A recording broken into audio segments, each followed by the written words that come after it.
Want to make 6 to 7 figures importing cheap products from China and selling them in Nigeria or Africa? These are the top 5 hot-selling products in 2025 that are flying off the shelves right now. If you're into mini importation, you don't want to miss this. Welcome to Eliademic digital marketing videos, where we teach you how to grow your digital income using smart strategies like mini importation, e-commerce, and more. Don't forget to subscribe and tap the bell icon, so you don't miss any money-making tips. Product number 1, smartwatches and fitness trackers. These are still in demand, from $3,000 to $5,000 on 1688. You can sell them locally for $12,000, $20,000. People want affordable smart tech that tracks their steps, heart rate, and even sleep. Bonus, it looks expensive, but it's cheap to import. Product number 2, wireless earbuds. AirPod-style earbuds are still hot. Students, workers, even parents want them.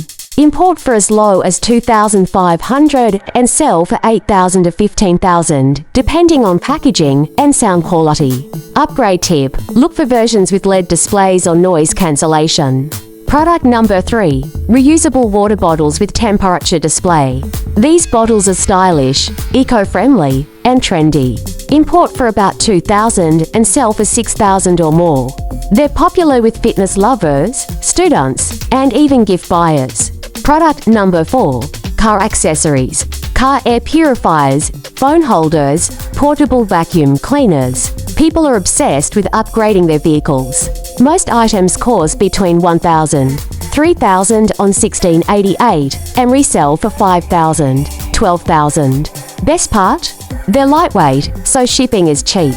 Product number 5, skincare tools, face rollers, blackhead removers, lead therapy masks. The beauty market is booming. These tools cost little but have huge perceived value. Great for targeting women aged 18 to 35. Import for $1,800 and resell for $7,000 or even more with good branding. Quick recap. The top 5 products to import in 2025 are 1. Smartwatches. 2. Wireless earbuds. 3. Reusable bottles. 4. Car accessories. 5. Skincare tools. Always test the product in small quantities first. And don't forget to calculate profit after shipping and customers. Want help finding suppliers, placing orders on 1688, or marketing your imported goods? Hit the like button and drop a comment saying interested. I'll send you a free beginner mini importation guide. And don't forget to subscribe for more digital money hacks. See you in the next video. Please like, comment, and subscribe to this channel.